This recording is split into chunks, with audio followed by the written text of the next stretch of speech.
The word sliced through the cabin air like a cold, flawless blade, cruel and casual enough to make the entire first-class section falter for a single breath. "Sweetheart, you don't look like you belong up here." The voice was syrupy. Sweet, but the scent of mockery clung to it so strongly that anyone standing near could almost smell it. It came from the mouth of Brenda Collins, 42 years old, a veteran flight attendant of North Star Airlines, a woman who treated first class as her personal territory, a space where she believed she had the authority to decide who deserved to exist in it and who didn't. To her, the woman standing before her, Lauren Whitfield, was nothing more than a misplaced passenger, out of place, out of standard, out of alignment with the image of power Brenda thought she understood. Lauren didn't move. Not because she was shocked, but because she had heard variations of that sentence her entire life. What Brenda didn't know was this: Lauren's calm wasn't resignation. It was a storm long used to sleeping quietly. But when awakened at the right moment, it could strip the entire sky clean. The warm yellow cabin light washed over Lauren's face, highlighting the tired shadows under her eyes, after 3 days of closed-door negotiations in Frankfurt, where she had just finalized a deal, worth nearly $1 billion a deal, that would push Whitfield Technologies into the top 3 most influential cybersecurity companies in America. But none of that showed on her now. No luxury jewelry, no power suit, no elegant high heels, just a soft black tracksuit, her hair neatly tied back, and a hand-crafted leather briefcase that had followed her through hundreds of business trips. And it was that simplicity that made Brenda look at her the way people who believe they have the right to judge others always look from above, scrutinizing, evaluating. "Seat 1A, Lauren said, holding out her boarding pass. Her voice was low and rough from lack of sleep, yet every word carried a metallic sharpness. Brenda didn't look at the ticket, not even a glance. Her eyes slid down Lauren's figure, stopping at her white sneakers, then curling into a half-smile, as if she had just caught a small joke. "Economy's right behind you," she added, dropping her voice into its sweetest, most poisonous register. "A lot of people get lost up here. Don't worry." The word sweetheart landed like a slap, less a term of endearment than a deliberate strike. It didn't hurt Lauren. It sharpened her. Her heartbeat changed, not faster, not louder, but steady in the way of people who have been underestimated their entire lives, yet hold the real power in their hands. Lauren lifted the ticket again. 1A. On the ticket. And in the system. Brenda let out a small laugh, the kind of laugh born from blind certainty, not verification. "The manifest says, this seat belongs to a platinum elite passenger, Mr. Garrett Miller." She stressed the word elite as if Lauren could never belong to such a group. And right then, Garrett appeared, a heavy-set man, panting from rushing his rumpled suit, the kind only unimportant men wore with confidence. Brenda's demeanor flipped like a light switch. Her smile widened. Her tone softened, her entire posture warmed. "Oh, Mr. Miller, we were just resolving a small mix-up. This passenger accidentally sat in your seat." Garrett looked at Lauren, then at seat 1A. For a fleeting second, he could have said, "Maybe she's right." But the fear of inconvenience outweighed the pull of justice. He only shrugged and stayed silent. Cowardice can be uglier than prejudice. Lauren straightened. "No. One word, gold cold clean. No raised voice, no tremble." Brenda flinched. Someone like Lauren in her mind was not supposed to push back, but Lauren did not step aside. I bought this seat. I'm not moving. Brenda narrowed her eyes, her smile sharpening, as if preparing a strike. Then I'll call the captain. Lauren said nothing. No arguing, no pleading. Someone like her never fought small battles with small people. But Brenda, calling the captain, that was when the rules changed. Captain Robert Hayes appeared, a 55-year-old man with a stomach softened by long hours in the cockpit eyes, once sharp, now dulled with fatigue.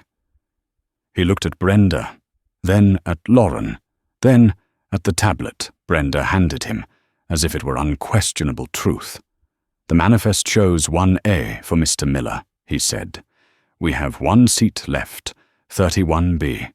If you refuse, we'll have to ask you to leave the aircraft. He didn't check the system, didn't ask again, didn't look at her ticket, didn't question anything. To him, truth was whatever made a decision easy, not what made it right. First class went silent. A few passengers looked down, ashamed even though it wasn't their fault. Some watched Lauren with shallow curiosity, and in seat 2, see a phone lifted quietly. Ben Carter, 29, freelance journalist, had recognized Lauren the moment she boarded. He knew who she was, and he knew what Brenda was doing could burn a career to ashes. He hit record. Lauren looked at Brenda, then at the captain, then at seat 31. B, where a woman was FaceTiming loudly, and a student had already removed his shoes. In that moment, she didn't feel humiliation. She saw data, a chain of behaviors, a perfect sample, a rotten system, a discriminatory pattern she had studied when developing anti-bias algorithms in artificial intelligence. She knew she couldn't win this skirmish, this tiny battle in a cramped airplane cabin. But she knew she would win the real war, the one fought with power contracts and truth. So she picked up her briefcase. She didn't say another word, didn't look back. She turned and walked down the aisle amid whispers and averted gazes. The walk of shame, people called it. Lauren called it something else, an activation. Every step she placed on the aircraft carpet brought her closer to her decision they would pay for this. They thought they had diminished her. They had no idea they had just cornered one of the sharpest minds in the technology industry, leaving her no option but to retaliate with everything she had. Seat 31B was narrow, hot, loud. Lauren sat. The smell of shoes, food, and old cabin air swirled around her. But inside her mind, everything went silent. She unlocked her phone. The crew announced airplane mode. She ignored it. She knew she had a few minutes before the signal disappeared completely. And a few minutes were more than enough for someone like her. Her fingers moved quickly, steady and precise. She sent an encrypted message to her COO, Daniel Cho Phoenix Protocol, execute immediately. The message went through, and just as the signal began to fade, Daniel replied, "Understood. Are you safe?" Lauren didn't write much. Safe, humiliated, handle it. One word handle held more weight to people like Daniel than an entire 3-page directive. Lauren leaned back. She closed her eyes, not to rest, but to mark this moment, the exact second North Star Airlines believed they had won. What they didn't know was they had just triggered the wrong person at the wrong time. She had no idea Brenda was gloating up in first class. She had no idea Captain Hayes was sipping coffee before takeoff, convinced he'd resolved the issue. She had no idea Garrett was settling into her seat, pleased he had avoided trouble. But she knew one thing. This was not the end of the story. It was only the opening line. When the North Star Airlines aircraft vibrated, gently signaling imminent takeoff, Lauren Whitfield opened her eyes. Economy class was darker, tighter, poorer, but in that shadowed space, something was glowing, Not anger, but something sharper and more strategic, a state of absolute clarity.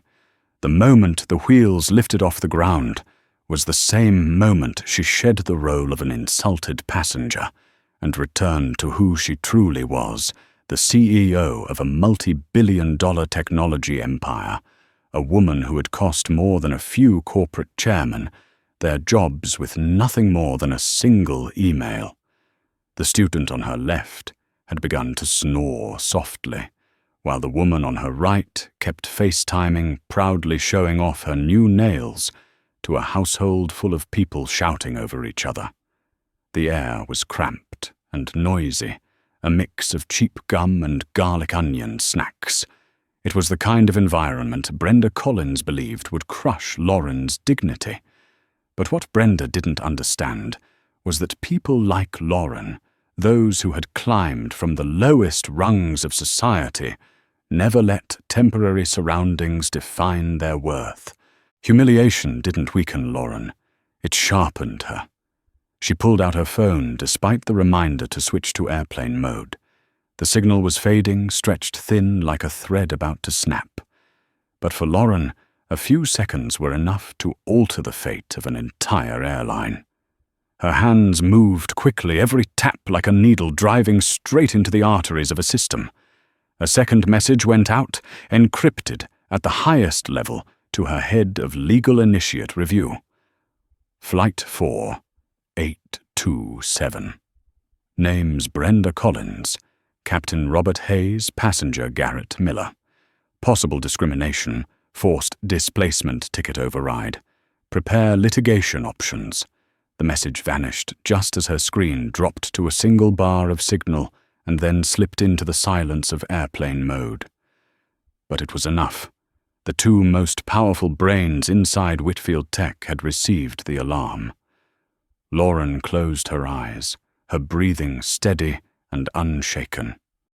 Above her, Brenda was probably beginning to serve cold-pressed juice to first-class passengers, certain she had just taught that out-of-place girl a lesson. But if Brenda could see through the cabin walls down to seat 31B, through Lauren's calm exterior, she would see a far more frightening truth. That lesson was already turning back toward her, and it would flatten her long before she understood what was happening. A ding echoed from the upper cabin, signaling drink service.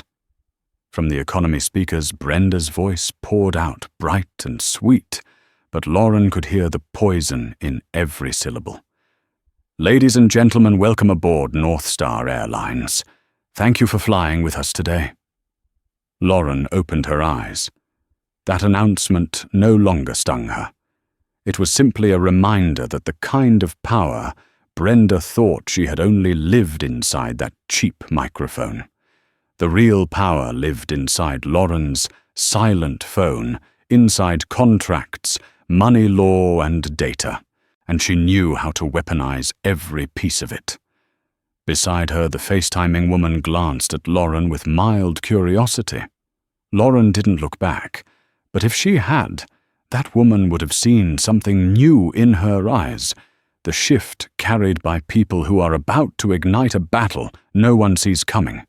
A flame had been lit, not loud or violent, but deep, controlled, and enduring.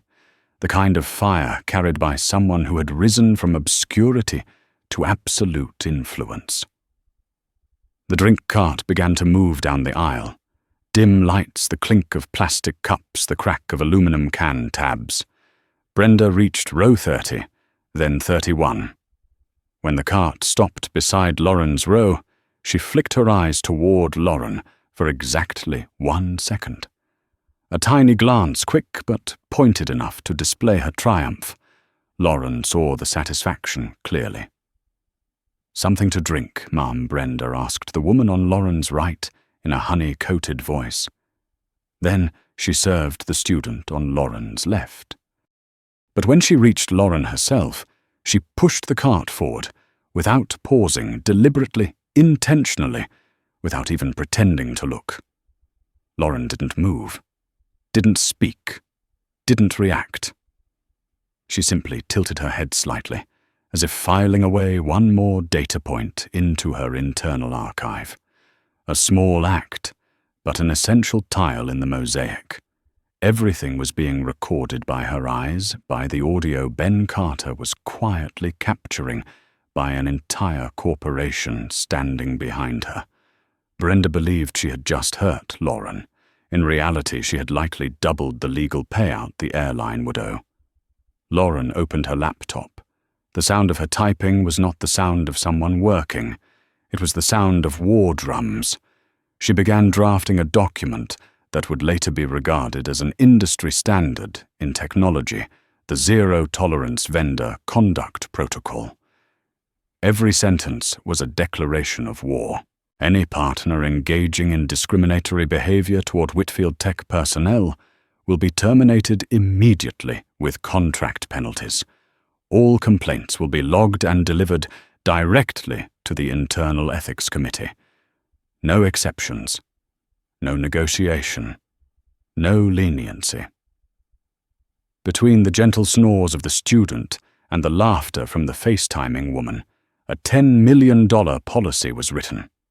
Above them, Brenda still believed she had won. Captain Hayes was pleased with himself for maintaining order. Garrett Miller was stretching his legs in Lauren's seat, sipping undeserved champagne. But none of them knew a tidal wave was forming, one powerful enough to erase all three from the aviation industry in a single afternoon. As the plane began its descent, the announcement chimed. We will be landing in Boston shortly. Lauren closed her laptop. The reflection in her eyes was a muted metallic glint. Her phone signal returned. Immediately it buzzed violently. Messages poured in from Daniel Phoenix Protocol executed. VP of North Star is trying to reach you. They know. Another message, legal team ready. Full documentation underway. A third standing by at gate. Lauren took a slow, steady breath. Not from fatigue, but because she understood that the moment she stepped off this aircraft, everything would change, not just for Brenda, not just for Captain Hayes, but for North Star Airlines as a whole. And when the aircraft wheels touched down on the runway, the trembling she felt did not come from the landing, but from a simple truth. Brenda thought she was handling a troublesome passenger, but she had just provoked the one person she should never have touched. Lauren rose when the seatbelt light switched off, not hurried, not angry, but composed. As she stepped into the jet bridge, Ben Carter in seat 2C watched her go. He knew that the moment those white sneakers touched the carpet of Logan Airport, the story he had recorded would no longer be a small act of discrimination on a plane. It would become a weapon of truth, one capable of collapsing an entire system. And Lauren would be the one to pull the trigger. When the aircraft door swung open, a rush of cold air from Boston, Logan's corridor swept across Lauren's face, as if trying to strip away every compressed breath she had held throughout the flight. But Lauren did not sway. She stepped out with the poise of someone who had fallen to the bottom of a well and climbed all the way back up through sheer force of will. No confusion, no hurt. Only a cold, focused precision that seemed to pull the very air taut around her. Passengers hurried ahead, suitcases rattling, conversations blending with the rolling thunder of luggage wheels. But at the far end of the hall, standing apart from the crowd, were two men waiting, and they looked nothing like regular travelers. One wore a sharp black suit with a deep navy tie, his eyes razor-sharp behind thin metal frames, Daniel Cho, Chief Operating Officer of Whitfield Tech. The other was his polar opposite, pale face, sweat-soaked shirt, lips trembling with tension. Richard Porter, Vice President of Partner Relations for North Star Airlines. Their contrast felt like two electrical poles waiting for a detonation. Richard moved first, forcing a smile that failed before it even formed. "Dr. Whitfield Lauren, I am truly very, very sorry for everything that happened on the flight." His voice quivered like an over-tightened guitar string. Lauren looked down at Richard's outstretched hand, a hand that shook as if clinging to its last chance. She did not take it. Her gaze passed over it, then rose to his face, cold but not cruel calm, yet heavy with authority. "Mr. Porter Lauren," said her voice, neither raised nor sharp, but carrying weight like stone. What happened on that flight was not a little misunderstanding. It was a sequence of discriminatory actions, deliberate humiliation, and the dismissal of a passenger's identity. Richard swallowed hard. Daniel stood behind Lauren without speaking, but the look in his eyes made Richard feel as though he stood between two predators, one baring its teeth, the other silent, but far more dangerous. "We want to resolve everything," Richard stammered. We will review disciplinary measures for the employees." Daniel cut in his tone, soft but slicing like a thin blade. "When you say review, how exactly is that defined? A warning email?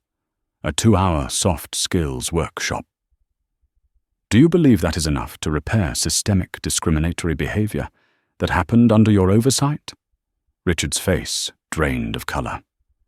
Sweat pooled on his brow. Lauren remained still, her dark eyes studying his every twitch. "Daniel," she said. With just that one word, Daniel fell silent instantly, stepping back half a pace like an officer receiving a command from a general. Lauren turned to Richard, her voice shifting completely now, forged in heat unbendable. "You want to resolve this fine? Then bring me the entire crew involved. I want to see them. Right now." Richard blanched. Now Lauren nodded slowly, leaving no room for negotiation. "You have 10 minutes." And with 3 simple words, she sent a vice president of a major airline running as if fire were chasing him. Daniel stepped closer. Beneath his usual disciplined reserve, there was a flicker of concern in his eyes. "Lauren, are you all right?" Her expression did not change, but her reply stopped Daniel cold. "Daniel, I do not need to be all right. I need to be exact." It was a sentence both beautiful and merciless, the kind spoken by people who fight not to survive, but to rewrite the rules themselves. 10 minutes later, the conference room door beside them opened. Richard entered with 2 people, Brenda Collins and Captain Robert Hayes. Brenda looked as if her glamour had been peeled away. Makeup gone hair messy, eyes red, still trying to hold on to her arrogance while her hands twisted nervously. Hayes, the same man who had stepped from the cockpit with such confidence earlier, now looked like a cracked statue. Tense jaw, bewildered, unsure what storm he had walked into. Both of them stopped in front of Lauren without realizing they were standing before the very woman they had decided did not belong in first class. If Brenda had known, she would never have opened her mouth. If Hayes had known, he would never have threatened to invite her off the aircraft. Brenda spoke first, her voice brittle and stiff. "I think there has been a misunderstanding. I was only following procedure." Lauren cut her off instantly. "One sentence, one blade. You violated the first procedure discriminatory judgment based on appearance." Brenda froze. Lauren continued, not raising her voice, but each word falling like a hammer. "You violated the second procedure refusal to verify a valid ticket." Brenda's lips parted. I silence. Daniel interjected, his voice deeper and heavier than before. "You will speak when you are asked." Hayes, who once thought Lauren was nothing more than a troublesome passenger, was now the one trembling the most. He looked from Lauren to Daniel to Richard, as if searching desperately for an exit. But every door was sealed, and the person holding the key stood directly in front of him. Lauren stepped forward, the distance between her and Hayes now little more than an arm's reach. "Captain Hayes," she said, her voice low yet commanding. "You forced me out of a seat I purchased. You did not check the system. You did not verify the ticket. You did not consider anything I said." Hayes swallowed. I followed the manifest." "That is, you followed bias," Lauren corrected him. "Not protocol." The room went silent. Richard stood behind them with his eyes closed like a man praying. Brenda turned pale. Hayes lowered his head. But Lauren was not finished. She raised her hand. Daniel placed a tablet into it. On the screen was the partnership contract between Whitfield Tech and North Star Airlines, a contract Lauren herself had signed 3 years earlier. Inside that contract was one clause that North Star's legal team clearly never bothered to examine, a clause Lauren had added while remembering every time she or her employees had been subjected to discrimination while traveling for work. Clause 14. If any employee of North Star Airlines engages in discriminatory behavior or insults personnel or representatives of Whitfield Tech, the contract may be terminated immediately with a penalty of 15% of the previous year's contract value. That penalty amounted to $4 million. Lauren held the screen in front of Hayes and Brenda. "Your actions," she said, "trigger this clause." Brenda's jaw dropped open. Hayes froze like ice. Richard trembled. And Daniel simply watched them, with the look of someone who had known from the moment Brenda said sweetheart that their fate had already been sealed. Lauren closed the tablet and set it on the table. "Let me make this perfectly clear," she continued. "Both of you will be terminated. Not next week. Not tomorrow. Right now." A strangled sound escaped Brenda. "No, you can't. I can," Lauren replied. "And I am." Hayes tried to salvage a scrap of dignity. "This is not fair." Lauren tilted her head, her gaze softening for the briefest instant. "Fairness is what you denied me." The sentence, simple, sharp, and devastating, sucked the air from the room. Brenda began to cry. Hayes bowed his head. Richard stared at his watch, as if counting down the last seconds of his career. And Lauren stood in the middle of it all, not triumphant, not gloating, wrapped only in the quiet certainty of justice. Yet deep within her eyes, something moved, a mix of exhaustion and resolve, because Lauren knew this was merely the beginning. What she was about to fight was not 2 misbehaving employees, but an entire system ready to shield them. She turned, picked up her leather bag, and walked out of the conference room. Daniel followed beside her, each step like an entry into the battlefield that had just opened. Behind them, Brenda managed one last scream, her voice cracked and venomous. "You will regret this. I will make everyone know what kind of person you really are." Lauren paused for half a second. She did not turn. She did not respond. But Daniel saw her hand tighten around the bag's strap, the only sign that the words had pierced somewhere deep. What Brenda did not know, what she could never know, was that Lauren did not fear attacks. What Lauren feared was silence.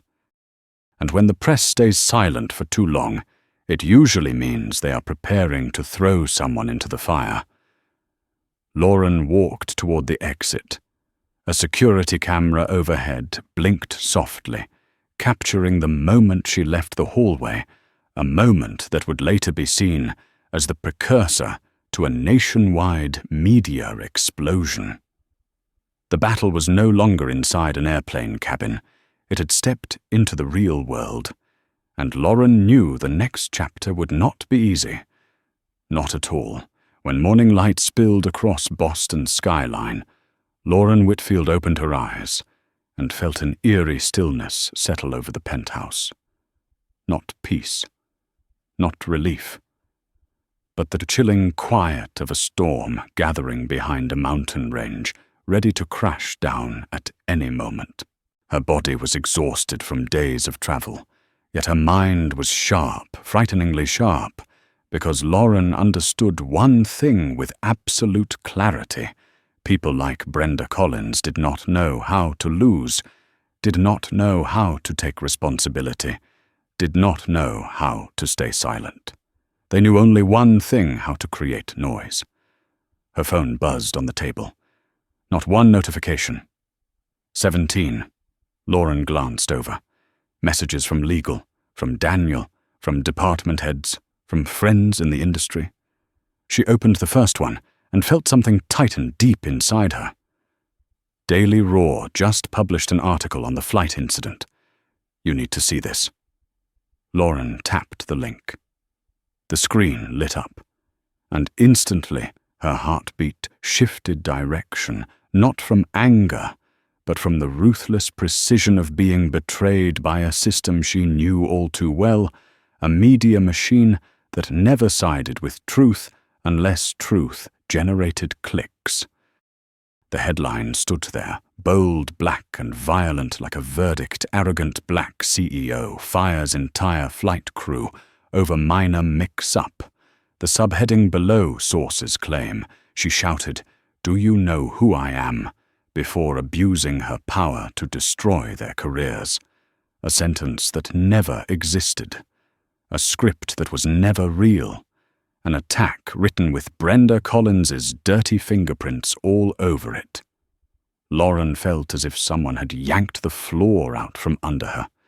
Not because she was weak, not because she hadn't expected backlash, but because she understood this: in this world, truth didn't outrun lies, and lies never needed evidence to spread. She scrolled down, and there it was, the familiar manipulation, a photo of Brenda standing outside a modest apartment, eyes red, clutching a tissue. Beside it, another image: Lauren at a tech conference, the stage lights hitting her face in a way that made her look severe and intimidating. Perfect for building the image of a ruthless corporate villain. Then came the fabricated quote, "I was just doing my job." When I noticed a seat mix-up, I tried to explain. But she started yelling, insulting me. I was terrified. No one has ever treated me that way. Each word like a dull blade, not sharp enough to cut clean, but jagged enough to tear crafted, to satisfy the public's favorite prejudice. And the public, like a pack of starving wolves, was feeding. Lauren scrolled to the comments. They were crawling with spiteful, ignorant, unthinking cruelty. People like her think they're above everyone. Typical power-hungry CEO abusing her status. I believe the flight attendant 100 times more. Black and rich always equals attitude. Boycott her company. None of it made Lauren angry. It made her cold. Cold enough to feel as though she stood in a snowstorm despite the warmth of the penthouse. Her phone buzzed again. Daniel calling. "Lauren, have you seen the article?" His voice was low, tight as a stretched wire. "Yes," Lauren replied, steady. Daniel exhaled sharply on the other end. "We need to respond immediately. We have to put out the fire before it spreads." "No," Lauren said. One word. Hard, heavy, final. No apologies. No clarifications. No reflex reactions. Lauren Daniel, pushed voice, softer but urgent. "Our stock is already down 3%. The numbers look worse by the minute." "We need a move," I know Lauren said, "and we will move. But not in the direction they want." When she set the phone down, her hand tightened against the edge of the table. Inside her, two forces collided: the discipline of a CEO who understood the rules of the game and the deep sense of betrayal of someone who had spent her entire life proving she deserved to be seen beyond the caricatures the world built around people like her. "Do you know who I am?" Brenda claimed Lauren shouted that. But the truth was irrelevant. The world never cared who said what. It cared only about what it wanted to believe. Lauren turned on the TV. The news ticker was already running new scandal involving Whitfield Technologies. Of course, they said scandal, not fabrication. Commentators spoke in their polished, faux objective tones, disguising opportunism under the mask of journalism. They dissected Lauren's image, her career, her decisions not to report facts, but to mold a story compelling enough to spike ratings. Everything orbiting Lauren was no longer truth. It was the version of the truth the world found more entertaining. And then it happened, the one thing Lauren feared most, an email from a board member. "Lauren, we are facing a PR crisis. Perhaps we should consider a controlled apology. Another email, I understand how you feel, but the market doesn't. Please handle this quietly." Another email. "Let's not escalate. We need to maintain our partnership with North Star." Not a single person asked what actually happened. Not a single person asked, were you treated unfairly? Not a single person sided with truth. They sided with numbers, with fear, with whatever kept things calm. Lauren stood and walked toward the window. Morning Boston sparkled outside, but to her it looked blurry distant, as though she were viewing it through a pane of thick laboratory glass. A strange sense of cold detachment washed over her. Outside was the world. Inside was her. She thought of Brenda crying for the cameras, constructing the perfect victim narrative. She thought of Hayes trusting a manifest more than a human being. She thought of Garrett choosing comfort over conscience. But what suffocated Lauren was not them. It was how willingly the world believed them. Lauren knew exactly what was happening. This was not just smearing. This was the opening act of a narrative war, a battle in which the winner was not the one who was right, but the one with the more emotionally satisfying story. Brenda knew how to play the role of the vulnerable, fragile white victim. Tabloid media knew how to weaponize outrage. And the world knew how to punish women like Lauren simply because they refused to bow. Lauren sat down again. Her phone lit up. This time, it was not Daniel or the board. It was legal. Brenda and Hayes just filed complaints with the union. They claim wrongful termination and abuse of power. Lauren closed her eyes. 1 second. 2. She was not angry. She was simply accustomed. Accustomed to those who caused harm being the first to scream in pain. Accustomed to the truth needing 10 times the effort to prove itself. Accustomed to the world doubting honesty while embracing fear like wildfire. She opened her eyes. Something was rising in them. Not fire, not fury, but will. The will of someone who had spent her entire youth climbing into a seat the world never wanted her to sit in. The will of someone who knew that in a fight for justice, you sometimes had to let lies tighten their own noose. And she knew Brenda had just pulled the first thread. Lauren stood turned, picked up her phone and dialed Daniel. "Daniel," she said, "prepare a counter-strategy. I want every piece of data. I want Brenda's complaint history. I want Hayes's record. And I want every legal file on North Star's past discrimination cases." Daniel paused for a breath, then asked, "What are you planning to do?" Lauren looked straight into the mirror in the corner of the room. Reflected, there was a woman not just powerful, but pushed to her final threshold, a CEO with nothing left to lose, but every ounce of justice to reclaim. "I am going to let them tell their story," Lauren said, her voice dropping into something that sounded almost like a vow. "And then I will tell the truth. And when the truth arrives, there will be nowhere left for them to hide." The phone went silent. Lauren stood there, her silhouette framed by the first light of day.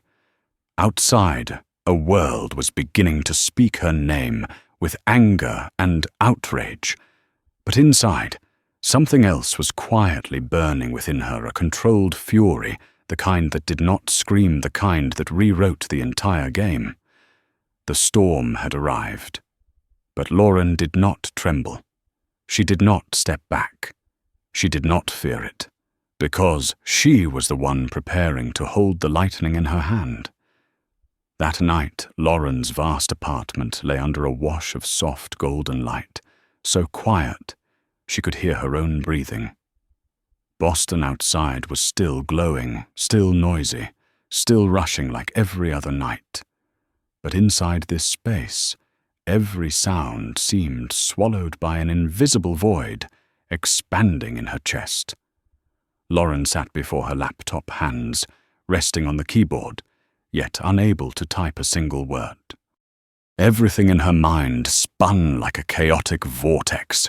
The twisted headlines, Brenda's fake sobs in her interview, the venomous comments calling her cruel, arrogant power, drunk and worse, the emails from the board urging her to tone it down, cool. The situation, consider a gentle apology to calm the market. The world did not care about the truth. It cared only about the story easiest to digest. And Brenda, by playing the victim, had crafted that story perfectly. Lauren leaned back and closed her eyes. No pain, no tears, no rage, just exhaustion. The kind only the strongest people understand, the exhaustion of having to constantly prove you are not what others invent about you. Her phone chimed. A single ping, a new email. Lauren opened her eyes. Something subtle shifted inside her, the instinct of someone who had built her entire career on information. Sender Ben Carter. Subject about North Star, Flight 4, 827. Important. Lauren sat upright. For the first time in hours, her heartbeat struck hard. She opened the email. Dr. Whitfield, I am Ben Carter, the freelance journalist seated in 2C on this morning's flight. I witnessed the entire interaction between you, flight attendant Collins, and Captain Hayes. I know you were not at fault. I know you were treated unfairly. I also know the media is reporting false information. How do I know I recorded everything that happened? From the first sentence Brenda said to you to the moment you were forced out of your seat, I have attached a 30-second sample for verification. If you want the full 12-minute file, I am willing to provide it. Not for money, but because the truth deserves to be heard. Lauren felt her heart tighten, not from hurt, but from shock. Shock so sharp her hands paused above the keyboard. A recording. 12 minutes. Every word, every breath, every ounce of Brenda's contempt, every cold command from Hayes, every calm response from her, all of it. She opened the attached audio file, and instantly the room filled with Brenda's voice, sugary mocking, dripping with prejudice.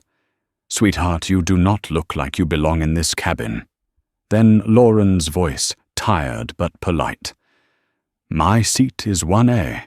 Then Brenda again, thick with disdain. People like you are probably used to economy. Then Hayes, cold and dismissive. You are in the wrong seat.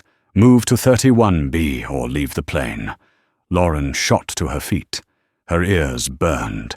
Not from shame, not from hurt, but because for the first time since the incident, she had proof. Solid proof. Proof that could not be twisted. Proof that no tabloid could wash away. proof that no board member could dismiss with the words "it will blow over." The truth sat right there on her screen. Lauren pressed her hand to her lips, steadying her breath. She dialed Daniel. He answered on the first ring. "Lauren, Daniel," she said, her voice trembling, not with weakness, but with something rising deep inside her, a mix of hope and fury. "I have a recording. A witness recorded everything." There was silence on the line. 1 second. 2. Then Daniel spoke low and resonant, like struck steel. "Lauren, we just won the war." The hailstorm in Lauren's mind stopped. The screaming noise of public opinion faded. The disorienting chaos loosened its grip. Only one clear line remained in her thoughts, blazing like a straight beam of light. The truth is coming back. She inhaled deeply. Set a meeting with the entire PR team, legal and cybersecurity. Tonight, in 1 hour, we shift into counterattack mode. "I will send a car," Daniel said. But Lauren did not hang up. Something inside her stirred. "Daniel, I'm afraid of something." "Afraid of what?" "That no matter how strong the truth is, people may still not want to believe it." Daniel paused for a long moment, then answered slowly, "Lauren, you do not need their belief. You need evidence. And now we have it." The words felt like steel sliding back into her spine, straightening her, fortifying her. She looked at the laptop again, at Brenda's tear-stained face, splashed across the tabloids, at the hateful comments, at the emails, begging her to bow. And then she looked at the audio file glowing on her screen, each tiny waveform clear, precise, undeniable. Lauren wrote a reply to Ben Carter. "Meet me immediately. You will be compensated fairly, and you will be credited. The truth will be brought to light. Send." She stood still for a moment, gazing at Boston's nightscape through the floor-to-ceiling windows. The city lights reflected against her face, sharpening her eyes with a metallic gleam. The morning's exhaustion was gone. The suffocating injustice was gone. Only determination remained. A new storm was gathering. But this time, Lauren was the eye of it. Her phone buzzed. Ben replied, "On my way," bringing the full original recording. Lauren tightened her arm at her side. Outside the glass, hundreds of car lights flowed through the city like hot, moving veins. And she knew one thing: tomorrow, when that recording surfaced, everything would reverse. Nothing could stop it. Brenda Collins thought she had won. Captain Hayes thought they could bury the truth. The media thought they could write whatever story they wanted. The public thought they could judge without evidence.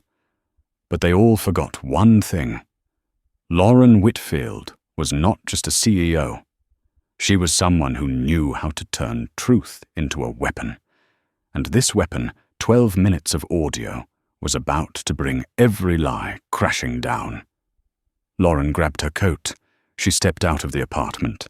The door closed behind her with a soft click, but the sound rang like a declaration. The battle has changed sides. Boston was silent that night, but the silence was no longer the calm before a storm. It was the silence before the world heard its first real truth. Tomorrow, everything would explode. When Lauren stepped into the conference room on the 41st floor of Whitfield Technologies headquarters, the air inside felt thick, as if an explosion had just gone off, and the smoke still hovered beneath the ceiling. 12 people sat around the table, the sharpest minds in PR, legal communications, and data analysis, and all of them were silent, their eyes locked on the woman who had just pushed the door open. Some looked worried, some tense, some appeared ready to rise to attention. Daniel Cho stood at the head of the table, an iPad tucked under his arm, his gaze sharp as a thin blade. When Lauren entered, he gave a small nod, Not a polite greeting, but the kind of acknowledgement a military officer gives his commander. Everyone is here. Lauren pulled out the chair at the head of the table and sat. No one breathed loudly. No one shuffled. She placed her laptop on the dark wooden surface, opened it, and the 12-minute audio waveform appeared, cool blue lines, holding enough power to make the entire room hold its breath. "Let's begin," Lauren said, her voice low and steady, not loud, yet strong enough to straighten every spine. First, she continued, "You all saw the article this morning." They nodded. Some eyes burned with anger, others with fear. "Good. I want you to remember that feeling," Lauren said, her gaze sharp and cold as frost. "Remember the anger. Remember the injustice. Remember the helpless silence you felt watching a lie spread faster than the truth." Then she pressed play. The room filled with Brenda Collins's voice. "Sweetheart, you don't look like you belong up here." Through the conference room's high-quality speakers, the words sounded even more venomous and blatant than they had on the plane. Several members of the legal team exchanged stunned, furious looks. Then came Lauren's voice, tired but controlled. Then Brenda again, harsher, more mocking. Then Hayes, curt and dismissive. "Take 31B or leave the plane." At the 90-second mark, someone in PR couldn't hold it in. "My God, they actually spoke to you like that." Daniel rested his hand on the table, holding back his own rising anger. "I was standing outside the airport gate when I heard what happened. I knew it was bad." He looked at Lauren. "But hearing it with my own ears, it is worse." Lauren said nothing. She let the recording play to the end. When the final sound faded, silence gripped the room so tight it felt like the walls themselves were listening. No one moved. No one dared breathe too deeply. When the waveform disappeared from the screen, Lauren looked around the table. Her eyes were not red, not shaken, not angry. They held the most dangerous expression of all the calm of someone who had decided she would not back down even a single inch. Finally she spoke. "I want everyone's assessment." The first to respond was the head of legal, a woman usually unshakably composed in the face of legal battles, though now her hands trembled slightly. "Lauren, this recording is a weapon. I am not exaggerating. This is evidence that cannot be twisted, cannot be denied, cannot be reframed. If we release it, North Star Airlines will not just lose, they will face serious legal consequences. Brenda will lose every angle of defense. Hayes will face disciplinary investigation. And Daily Raw will be forced to issue corrections or deal with lawsuits." The head of PR took a breath. "If we release it, it will make waves. Massive waves. But Lauren, you have to understand, it will also burn every bridge with North Star. There will be no future partnership. They will retaliate. The press will swarm. Next week could become the most chaotic week in our brand's history." Lauren looked at her, neither cold nor indifferent, simply observant. "You are speaking as if I still want a partnership with them." The PR chief fell silent. Daniel lifted a report. I ran a preliminary analysis. If we release the evidence, the reaction will follow this sequence. 1, the media will be shocked. 2, public opinion will shift almost instantly. 3, Brenda's union will withdraw its support. 4, North Star will be forced to hold a press conference and apologize. 5, their stock price will plunge. 6, Lauren's reputation will be restored, possibly even strengthened. Lauren nodded once. Risks. Daniel met her eyes. You will be hated by people who do not want to believe the truth. You will become a symbol. And once you become a symbol, you will never have a quiet life again. The room waited for her answer. But Lauren did not speak immediately.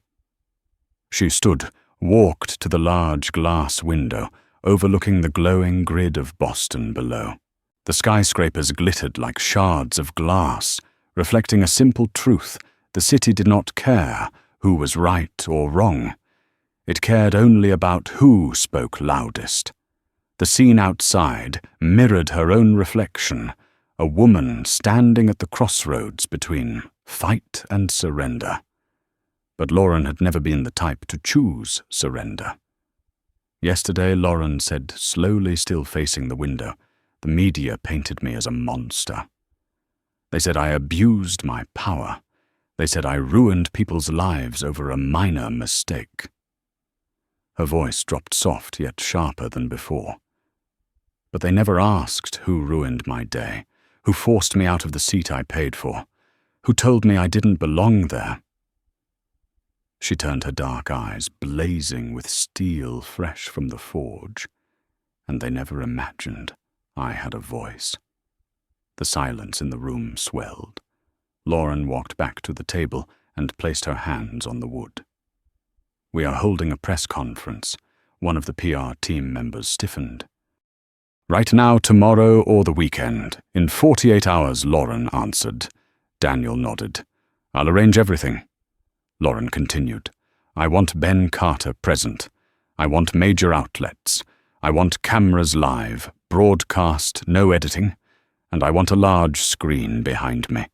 Daniel asked, "For what?" Lauren gave a thin, deliberate smile, not one of joy, but of someone who had chosen to fire the first shot, to play the entire recording. The room vibrated with shock. A PR member whispered, voice trembling, "Lauren, you are about to destroy Brenda's career. Are you sure you want to do that?" Lauren looked straight at her. "She destroyed her own career the moment she called me sweetheart and refused to check my ticket. I am simply replaying the film she wrote." No one said another word. In the charged stillness, Lauren felt her heart settle into a familiar place, the place of a leader, a fighter, someone who refused to let herself be twisted into the villain of another person's story. Daniel rose. "Lauren," he said quietly, his voice deep as the night wind, "I've worked with you for years, but I've never seen you like this." Lauren looked at him, narrowing her eyes slightly. Like what Daniel replied, exactly like the kind of person the world should never have provoked. Lauren paused, then spoke, not because of power, not because of reputation, but for everyone who was ever like me, everyone who was told they did not belong in a place they worked their entire lives to reach. In that moment, everyone in the room understood Lauren was not merely seeking revenge. She was rewriting the narrative others tried to force her into. She closed her laptop and stood. "We have 48 hours to prepare. This is not a reaction. This is retaliation." She walked to the door. Before opening it, she paused for half a second and said without turning back, "And during that press conference, I want one question asked of them." Daniel replied, "What question?" Lauren said, "Whether they still think I don't belong in first class when I am standing on that stage." The door opened. She stepped out. The entire room watched her leave, and they knew that from this moment forward, the world would never be the same. 2 days before the press conference, America felt like it was holding its breath inside an unnatural stillness. Not the quiet of peace, but the heavy silence that settles right before a storm so violent it tears the sky open. Every newsroom, every reporter, every television anchor could smell the tension. A CEO under attack, an airline trembling, a media war between truth and lies about to erupt. And at the center of that storm, Lauren Whitfield remained completely silent. A silence that drove the entire press corps mad. On the morning of the conference, as sunlight poured over the glass panels of Whitfield Tech's headquarters like liquid gold, Lauren walked into her office wearing a perfectly tailored deep navy suit, her face unreadable. Daniel followed close behind, iPad in hand, steps quick but steady. A nervous assistant rushed up with a schedule, but the moment Daniel raised an eyebrow, the assistant fell silent. Everyone understood that in the next 24 hours, every detail mattered, and nothing, absolutely nothing, should distract Lauren. On the 12th floor, the PR department had transformed into a crisis command center. Massive screens displayed real-time sentiment charts, live tweet feeds, tabloid article view counts, investor emails, and hundreds of hostile comments flooding in by the second. But mixed within those toxic lines, a new pattern had started to emerge, small sparks of doubt whispering through the mob. Something about this doesn't add up. Why won't the airline release the cockpit audio? I don't believe a CEO would lose control like that.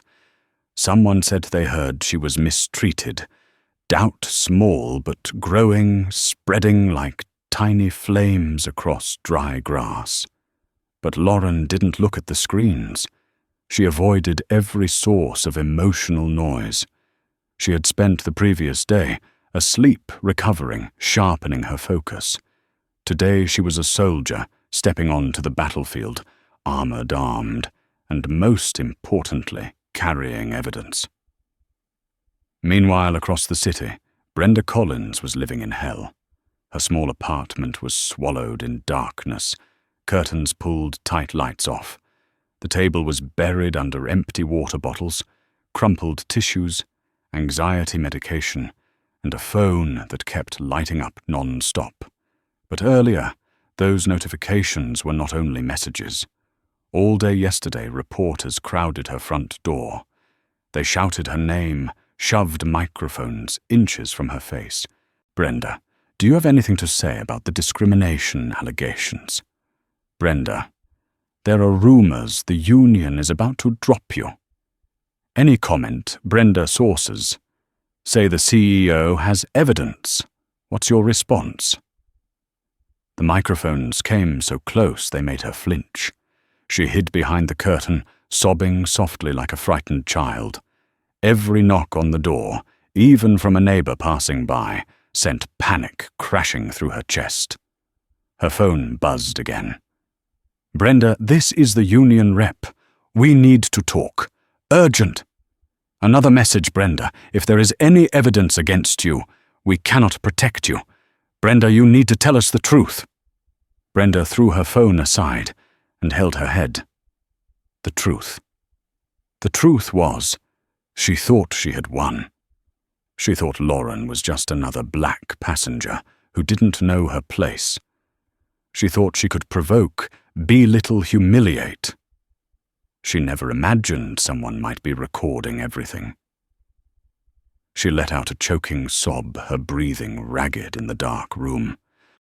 She had believed public pity would save her, but now her instincts dragged her into a cold abyss. Lauren had something big, something powerful enough to send North Star into a panic for the last 48 hours. And Brenda knew, with the raw intuition of a liar, Lauren was not silent because she was afraid. She was silent because she was getting ready to strike. Across town, Captain Hayes was not faring any better. He sat in a union meeting room, pale as if he had seen a ghost. 3 union representatives stared at him with stern, exhausted expressions. One pushed a laptop toward him. "This is serious, Hayes. There are rumors of a recording. If that is true, you are not just losing your job. You could lose your license." Hayes tried to defend himself. "I followed procedure. The manifest, clearly, a representative cut him off. The manifest does not replace actual verification. If the recording shows you failed to check her ticket, failed to confirm her information, failed to handle the situation. Objectively, we cannot help you." Hayes swallowed hard. His hands were shaking. Sweat dampened his palms. In his mind, Lauren's words at the airport echoed, "Fairness is what you denied me." He had thought she was just angry. Now he understood she had been telling the truth. On the morning of the press conference, the city ignited into a media frenzy. Television trucks lined the street outside Whitfield Tech. Reporters crowded the sidewalks. Hundreds of people held up phones to live stream. Major newspapers, minor blogs, investigative YouTubers all converged, as if this were the trial of the century. No one knew what Lauren would say. But everyone knew she had something strong enough to shake North Star Airlines to its core.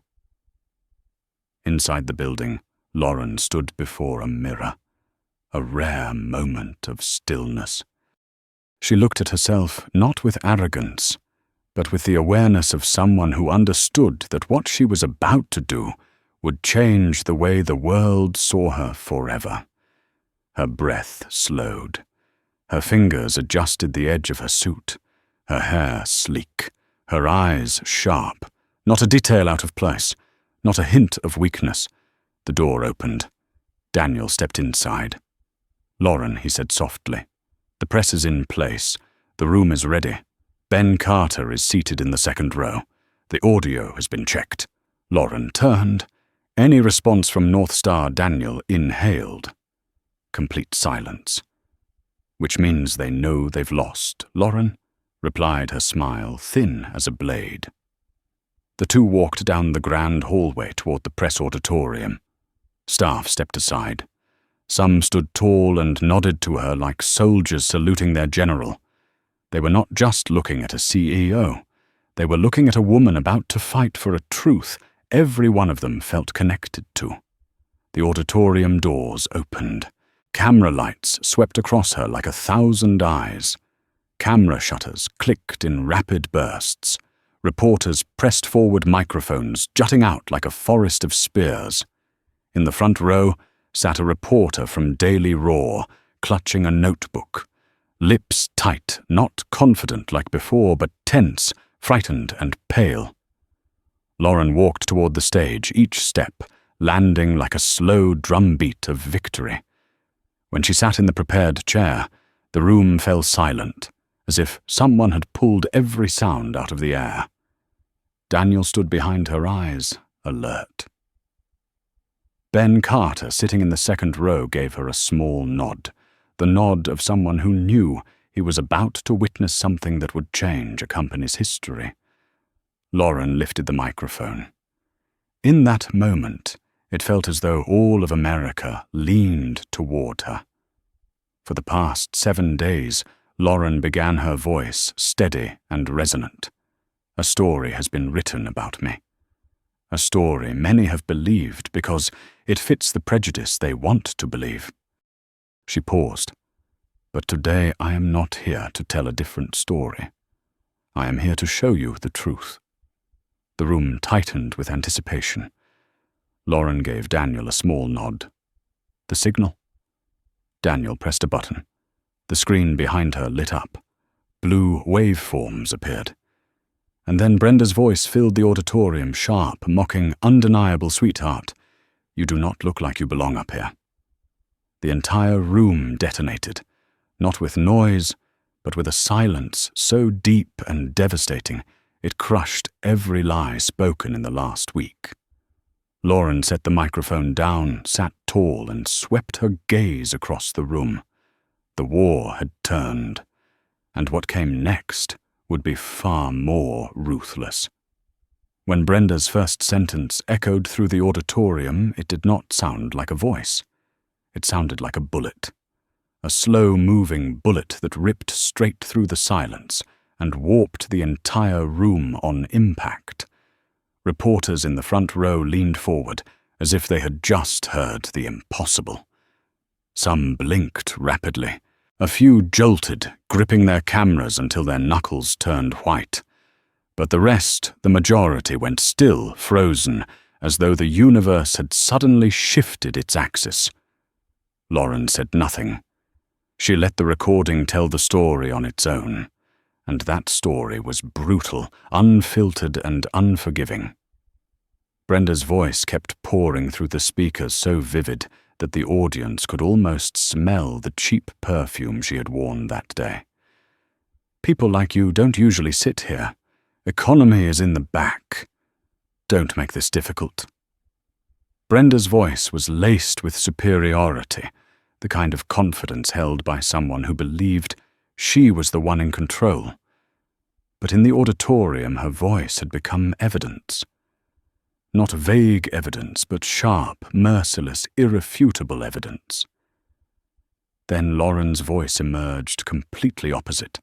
Polite, tired but composed. No insults, no raised tone, no, "Do you know who I am? No, I am richer than you." Only patience, a patience Lauren would never have needed if the world had been fairer. And then came Captain Hayes, his tone brittle, irritated, and utterly devoid of verification. "We don't have time for this. Move or get off the plane." No one in the room could maintain a neutral expression after hearing that. Several reporters exchanged stunned looks. One whispered, "My God, they really did this." Another choked out. They said she screamed, but here she is, completely calm. A blonde journalist in the back covered her mouth, eyes wide, and in the front row, the Daily Roar reporter who had authored the hit piece slid lower in her seat, her spine collapsing her face, turning paper white, her hands trembling so badly she could not even type. Lauren did not look at them. She kept her eyes on the screen, watching her past self in that moment, not to relive it, but to reclaim something she had fought her entire life for, the right to not have her truth twisted until even she began doubting her own memory. This recording returned that truth to her without condition. When the audio reached the moment, Hayes ordered her to seat 31B. A wave of noise rippled across the auditorium. One reporter burst out, "That is coercion. This is forced displacement of a passenger." Another slammed his palm onto the table. "This is not a seat mix-up. This is blatant bias." A national news correspondent was breathing fast. "We printed the wrong story. Oh my God." Lauren sat still, hands folded gently on her knee, her eyes steady. She was not angry. She did not cry. She did not breathe harder. She was not triumphant. She simply sat in the absolute calm of someone who knew without question that she was standing inside the truth. When the recording ended, Lauren lifted her hand and pressed stop. The auditorium fell into a heavy silence, the kind that lingers after a bomb detonates, and the dust is still floating in the air. No coughing, no camera shutters, no chairs shifting. Only the faint hum of the ventilation system and the sound of hundreds of heartbeats rising together. Lauren lifted the microphone. Her voice did not need to rise.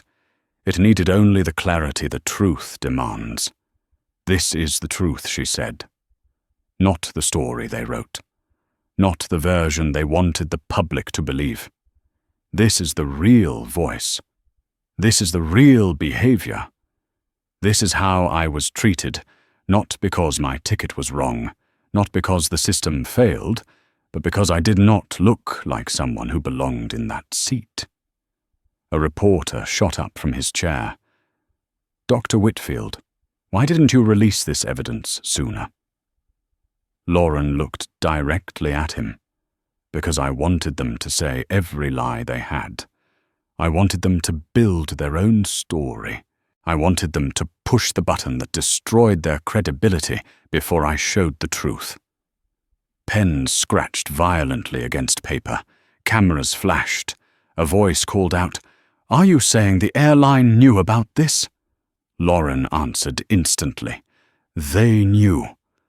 From the moment I stepped off that plane, they chose silence. Another reporter raised a hand. In the recording, you never shout, never insult, never use your influence. Would you like to respond to Daily Raw's claim that you screamed, berated, and threatened the staff? Lauren tilted her head. My only response is the sound you just heard. If that is what they call screaming, then we need to rewrite the dictionary. The room erupted into a nervous, stunned laughter. Not joy. Shock. A journalist in the back, Rose's voice, trembling so they lied. Completely, Lauren lowered the microphone, placed both hands on the table, and leaned forward slightly. Not just lied, she said. They fabricated. They put words in my mouth I never said. They turned me into a villain because I fit the narrative they wanted to sell. Then she straightened her voice, lowering but sharpening like metal. And today I am handing that narrative back to them unchanged, but corrected by the truth. From the second row, Ben Carter stood. No one had asked him to speak. No script had been prepared. But he knew this was the moment he could not stay silent. I am the one who recorded it, he said loudly. Every camera whipped toward him. I witnessed everything. I saw how she was treated. I saw the bias, the discrimination. He drew a deep breath, and I recorded it because I knew stories like this are rarely believed unless there is proof. Lauren looked at Ben with quiet gratitude. Not gratitude for saving her, but gratitude for standing beside her. Ben nodded, as if to say, "You were never alone." Then the Daily Raw reporter, Rose, the one who had written the attack piece. Every eye in the room swung toward her. Sweat glistened on her forehead. Her voice shook. Dr. Whitfield, Lauren, faced her calmly. No hatred, no anger, just presence. What do you want to say? Perhaps we were not given complete information. Lauren tilted her head. Information or truth? The reporter froze. The entire room heard the click in her throat as she swallowed. Lauren did not humiliate her. She did not need to. The truth had already done the job. She lowered her microphone and spoke the most important line of the entire conference. Today is not about punishing anyone. Today is about proving one thing: no one has the right to steal another person's voice, especially through prejudice. 1 second. 2, 3. Then the room exploded. Cameras flashed like lightning. Reporters shouted questions over each other. Phones rang. Tweets flew at breakneck speed. The media collapsed and resurrected itself all at once. The truth, slow and underestimated, blazed across the country like wildfire, and that fire was spreading faster than any lie ever could. Meanwhile, not far away, Brenda watched the live stream from her dark apartment, her hands trembling violently. When her own voice echoed from the screen, followed by her own mocking laugh, she clamped a hand over her mouth to keep from screaming. The whole world was listening. The whole world was watching. And the whole world now understood who the real victim was. Brenda slid to the floor, sobbing, "It's over, I'm finished." In a union meeting room across the city, Captain Hayes stood frozen as his own voice played through a speaker. "We don't have time for this." One representative turned to him and said flatly, "You are done, Hayes." But this was only the beginning. The destructive force of truth was about to spill out of that conference room and sweep across the entire aviation industry. And Lauren, standing in the heart of the storm, knew one thing: the battle was won. But the war ahead would be far bigger. When the recording ended, It felt as if the air in the auditorium was still vibrating, as if the sound refused to leave the walls, the ceiling, or the floor.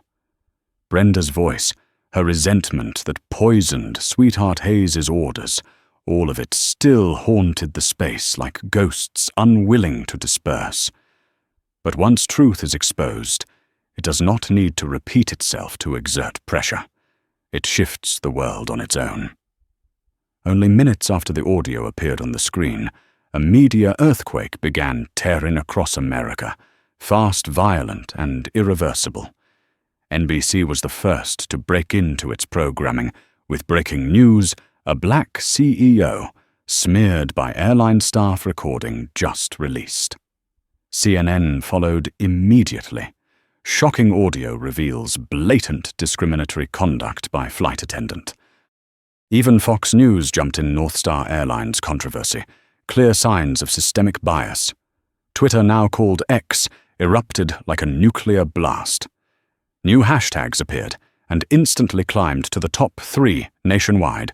Number 1, number 2, number 3. They stand with Lauren of North Star shame. Let the truth speak. And the words once used to attack Lauren now boomeranged straight back at Brenda. Brenda is the one abusing power. Victim, no. This is the villain. Fire her immediately. She should never be allowed near another passenger again.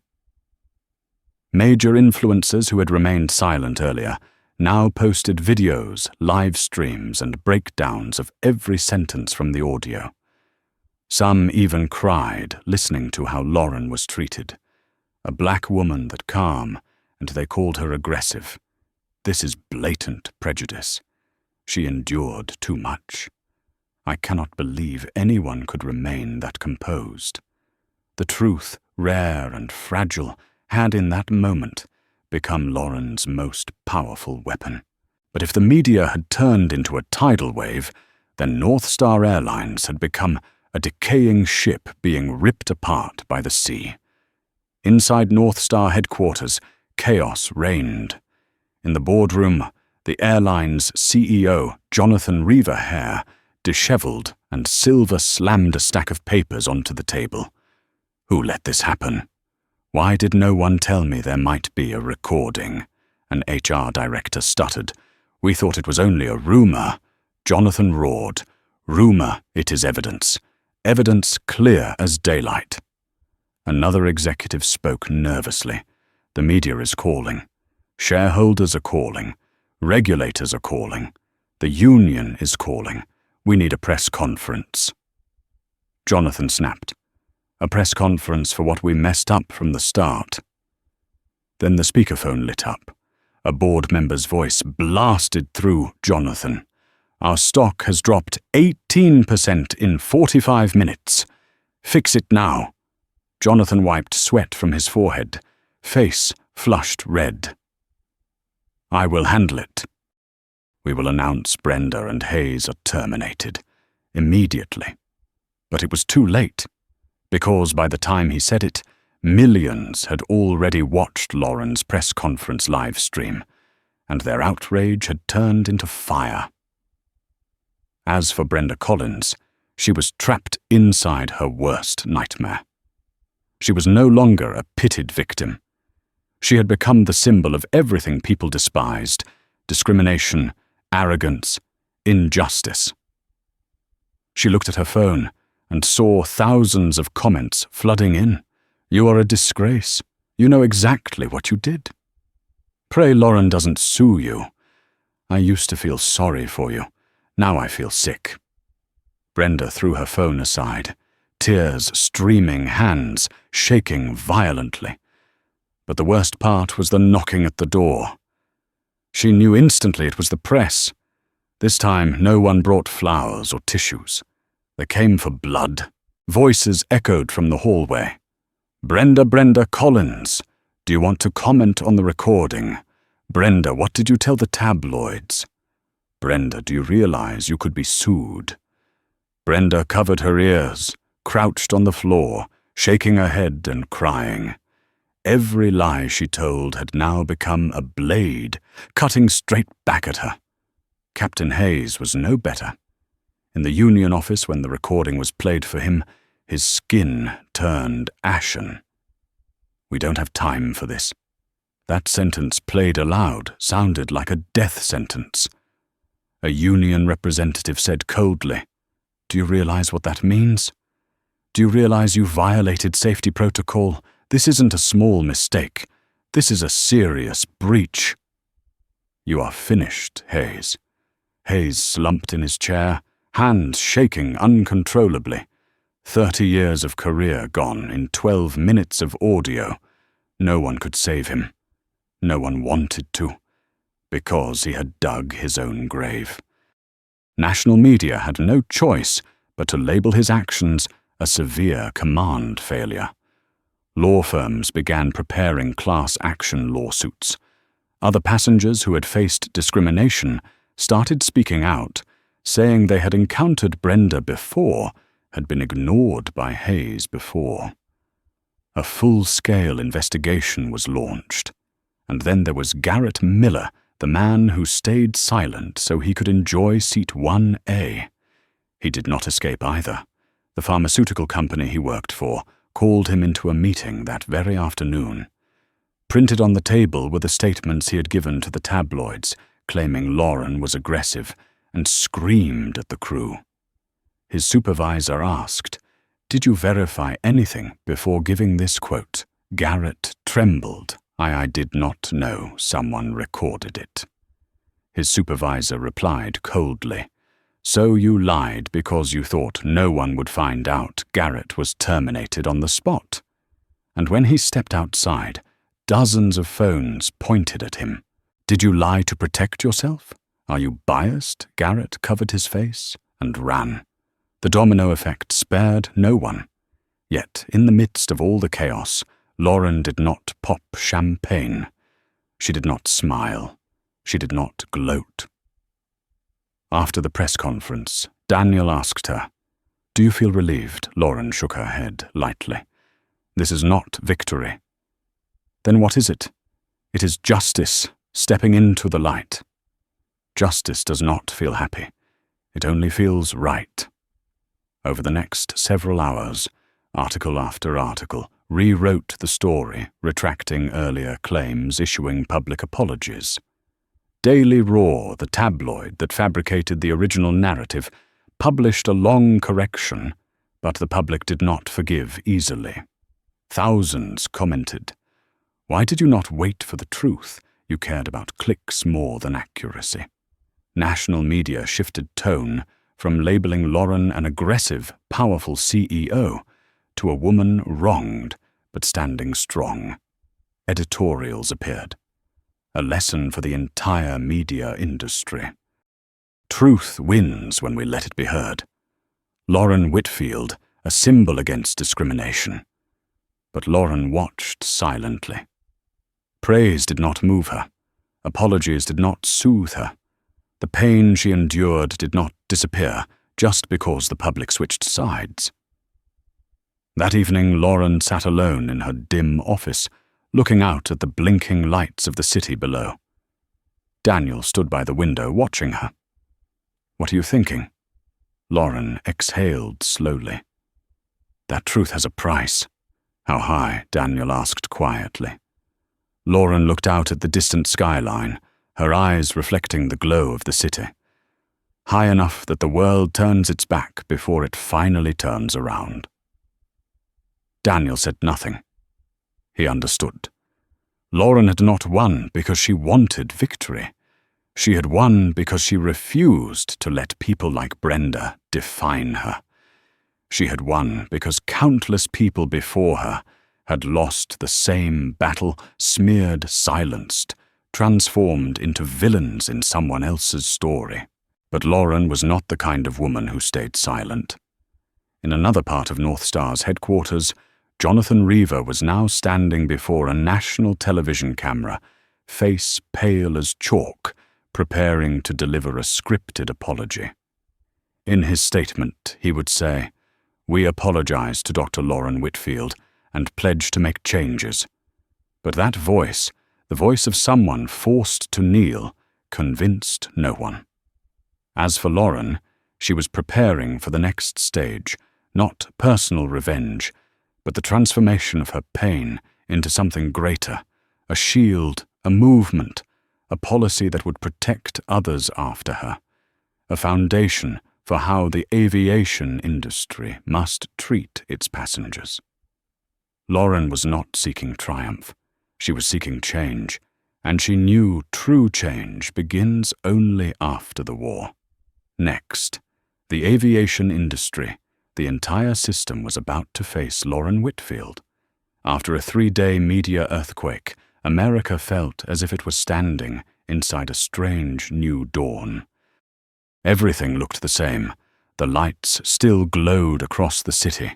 The streets were still busy. People still moved through their routines. But something in the collective consciousness had shifted off its axis. This was no longer just another scandal or another headline. This was a cultural turning point, a moment when truth finally rose to the surface. Lauren stood in her office on the morning of the 4th day, the day she knew the small history of the aviation industry was about to change. She wore a simple white button-down shirt and black slacks, no jewelry, and no armor of a power blazer. She did not look like a multi-million-dollar CEO, but rather like a professor, preparing for the most important lecture of her life. Daniel stood by the door holding a stack of documents. He said, "Lauren." They signed. Lauren turned. The board accepted every provision. Daniel nodded, still carrying the faint disbelief of someone who had personally been in the negotiating room. Not just the board, the entire North Star executive team approved it. He placed the documents on her desk. They had no other choice. Lauren walked over, opened the folder and flipped to the first page. The title stood bold and clear. The Air Travel Dignity Accord. A 28-page document, every paragraph a change to the system. She read each point slowly. All North Star crew members must complete unconscious bias and anti-discrimination (BOT) training. Any flight attendant or pilot with 2 violations will have their credentials permanently revoked. Passengers may request full recorded documentation of any dispute. All investigations must involve an independent third party. No more internal self-review. All previously dismissed discrimination cases must be reopened. North Star will contribute $12 million to the Victims of Discrimination Support Fund, founded by Lauren. Lauren exhaled, not with relief, but like someone finally setting down a weight she had carried too long. "How many airlines want to join?" she asked. Daniel checked his iPad. As of 8 o'clock this morning, 8 domestic carriers and 3 international ones. And the number is rising every hour. Lauren nodded lightly. Good. Outside, the morning wind tugged gently at the curtains. Sunlight poured through the glass and warmed the walls. Lauren looked down at the city below, at thousands of people moving through their day. And she knew that somewhere among them were passengers who, for the first time, would not be asked, "Are you sure this ticket is yours?" People who would not have to prepare a script to justify their own presence. People who would not have to fear someone deciding their worth based on a glance. A soft knock sounded at the office door. A secretary stepped in. "Lauren North Star wants to meet you. Right now, 46th floor. They have arrived." Daniel looked at Lauren. "Do you want to meet them? They are not the easiest people to talk to." Lauren smiled a small but razor-sharp curve. "We are not here for what is easy. We are here for what is right." The meeting room on the 46th floor was vast, surrounded by glass, the kind of view that made a person dizzy if they stared too long. When Lauren and Daniel entered, the entire North Star executive board was already present. CEO Jonathan Reaver stood up, hands clasped in front of him, like a student about to apologize to his teacher. Beside him stood the HR director, the chief operating officer, and the head of cabin crew operations. No one spoke. Everyone waited for Lauren. Finally, Jonathan stepped forward. Dr. Whitfield. He began, voice hoarse, from 3 sleepless nights. I have no excuse. What happened was not just a mistake. It was a systemic failure.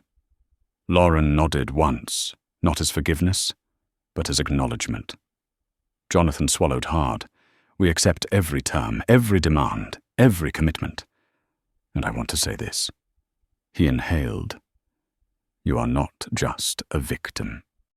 You are the person who forced us to confront our own rot. Lauren tilted her head slightly. No, I didn't save you. The entire room froze. I simply made you face the truth you spent years ignoring. No one argued.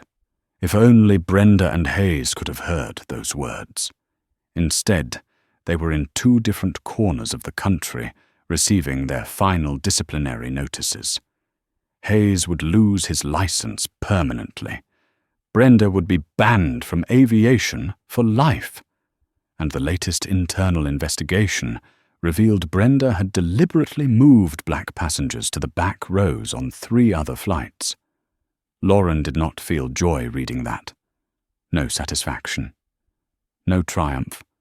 Only a deep, tired ache, the kind that makes a person ask, why was it my responsibility to expose this? Why does the truth always land on the shoulders of a woman when an entire system stayed silent for years? The signing concluded after more than an hour. Jonathan extended his hand. Lauren did not accept it immediately. She studied him as if weighing sincerity on a scale only she could see. After 3 long seconds, she reached out. It was not the handshake of winner and loser. It was the handshake between someone who demanded change and someone who had no choice but to change. When Lauren and Daniel stepped into the bright hallway, Daniel let out a long breath. So that's it. Lauren shook her head. No, this is only the beginning. And she was right. That very afternoon, multiple airlines called Whitfield Tech, requesting guidance on implementing the new policy. Civil rights organizations contacted Lauren, inviting her to speak at national conferences. A senator from the state of Massachusetts emailed to request her help as a federal advisor on discrimination policy in public services. An Ivy League university invited her to deliver a keynote on leadership and dignity.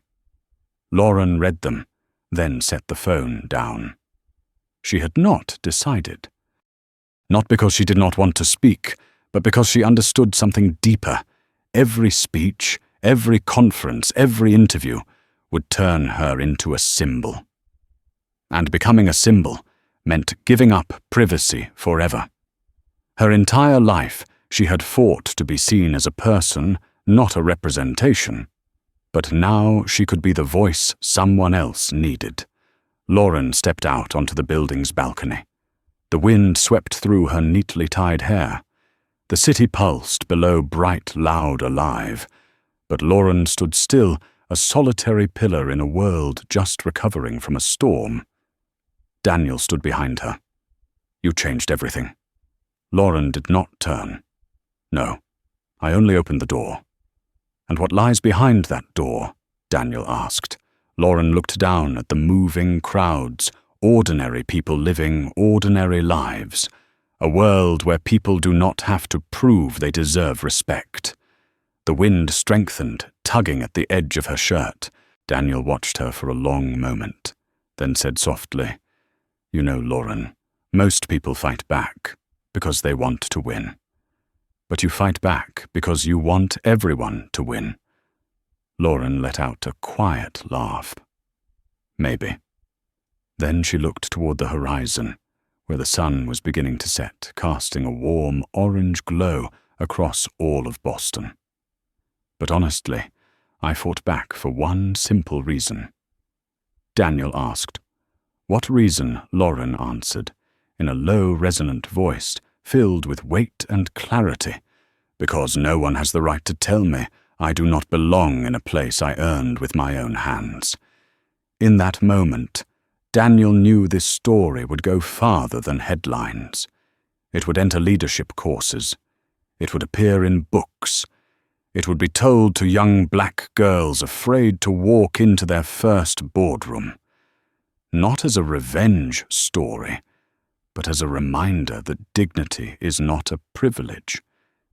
It is a right, and it is never negotiable. Night fell. The city lit up. And on the 50th floor of Whitfield Tech, Lauren stood alone, staring at the lights like stars. There was no humiliation left on her shoulders, no other voice crowding her narrative, no one deciding her worth. She had reclaimed her voice and given it to millions more. From the perspective of an expert in organizational culture and modern power dynamics, Lauren Whitfield's story reminds us of a truth that never grows old when systems built on prejudice are forced to confront the truth. They do not simply tremble, they are forced to change. Justice in this world rarely arrives through loud strikes. It comes from persistence, from choosing to stand when others expect your silence, from turning personal humiliation into a shield for millions who cannot speak for themselves.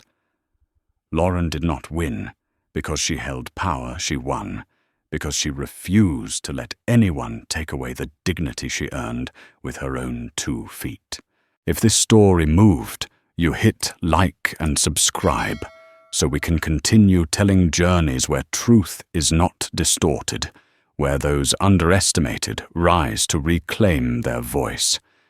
And leave a comment with the phrase, "Hold your dignity," to remind each other that sometimes it only takes one person brave enough to speak to change an entire system.